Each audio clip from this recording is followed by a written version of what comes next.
Hi everyone. So today I will be breaking down one of my favorite portraits. But this isn't a technical tutorial on ISO, shutter speed, or aperture, but it's just about how I noticed certain things and more about the artistic and creative side behind the art of photography, or as I like to call it, the art of noticing. So here is the photo that I will be breaking down today.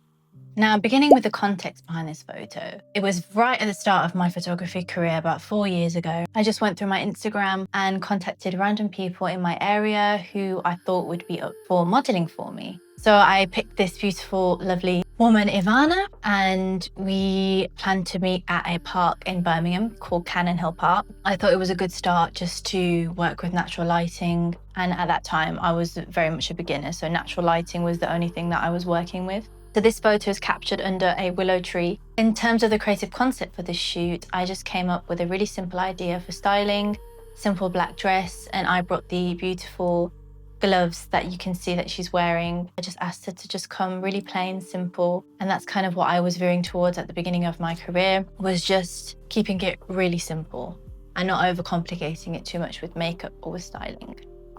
So now we move on to the intention. Now, the intention of the photo was simply a way for me to practice my art, to get familiar with capturing people and to working with people that I had never worked with before. And obviously to expand and develop my creative eye and my photography skills.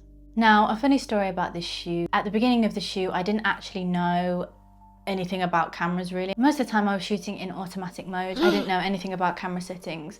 I know this tutorial is more about the creative side of photography, but it is important to know what you're doing with your camera.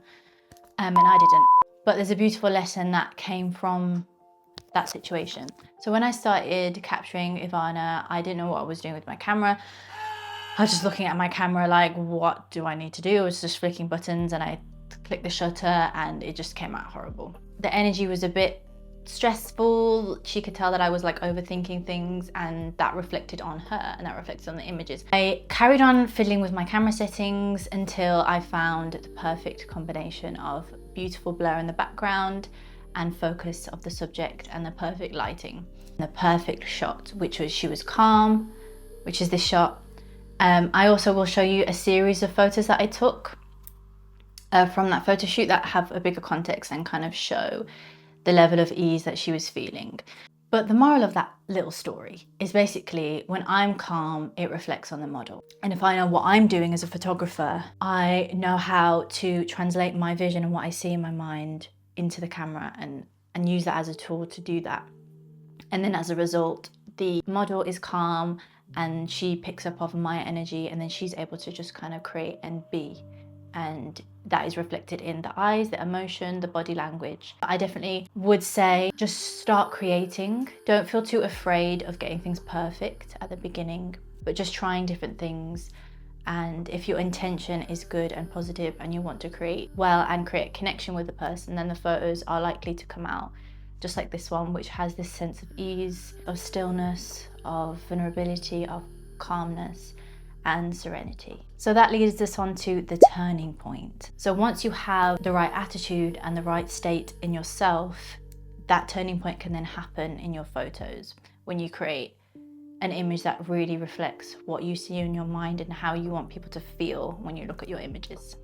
So then we move on to composition and framing. So as I mentioned, we were walking through the park and I saw this beautiful willow tree that was draping over, and it was a lovely summer's day. The light was creeping through the leaves, leaving light leaks on Ivana as she was standing underneath. So even though you can't actually see the willow tree in this shot, it is creating that context and that framing around Ivana through that light leak and through just the softness of the light that you can see. I do recommend, if it is quite a harsh light that day, which it was, to find like a shady area that still has the ability to kind of use light in a way where it kind of creeps in. So that's what I noticed in the environment. Another thing with composition and framing was the use of styling.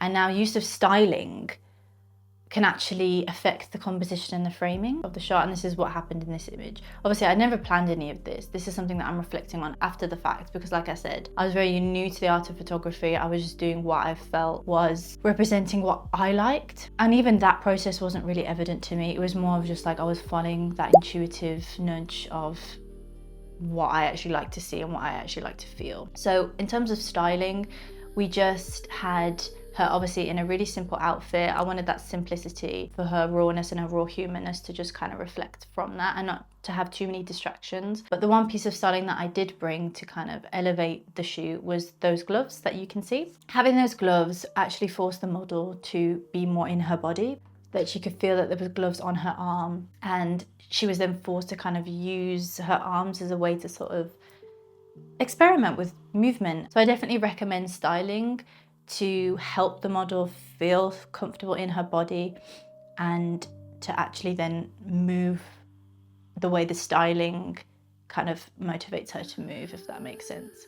I had this mentality from the very start of my career to keep things simple. And I think when you're working with models or people that have never modeled, it's very easy for the model to become overwhelmed with a lot of styling, and for also you and your image to become very overwhelmed and distracting with the loads of things going on. So I think if you're a beginner model or you're a beginner photographer and you're just wanting to capture things in a way that represents that stillness, if that's your style, then I definitely recommend keeping it simple with the styling, but adding a prop or adding an element to it that kind of forces the model to move in that way and to move to the context of the image, if that makes sense. In this image, you can't actually see the willow tree, but just that presence of the willow tree and its kind of lovely long branches, it's quite a magical tree. So that kind of forced her to act as if she was the tree herself. And there's also a shot here that I took of just her hands. And that's something that I noticed. So I definitely encourage photographers to just, whenever you notice something, take a photo of it. And along the years, you realize what you're drawn to, and that's your style. So another thing that I'd like to talk about is what this image actually changed for me and what it actually taught me. So like I said, this is way at the start of my career, about 4 or 5 years ago now. At the time where I didn't really know anything about camera settings, I didn't really know how to create this effect, how to create that effect intentionally. It was more just trial and error. So it definitely taught me to research what I like and how I can translate that into my camera to make sure that my vision is portrayed accurately. And I'm not just kind of creating an environment of stress, which then obviously ultimately can translate into the image through creating that stressful environment and that energy that that model would pick up on. So it's definitely taught me to know my stuff. And it's also taught me to go back to my earlier work from when I started, when I didn't have that much knowledge on the technical side of photography, to actually go back and see what I noticed, even though that might sound contradictory because I've just said that you need to know your stuff in order to be able to translate that.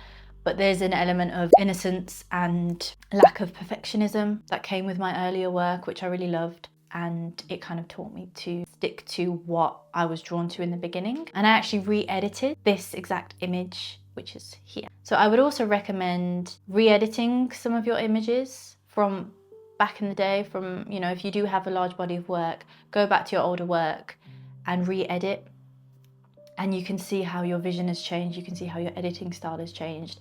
Because a lot of the way that I speak through my work is through post-editing, through enhancing the eyes, just creating that sparkle in the eyes a little bit more and kind of warming up the tone so you feel warm and you feel hopefully moved by the images that you see. If you're at a point where you feel like you're a bit lost on what you want to create, go back to your earlier work and you might be re-inspired.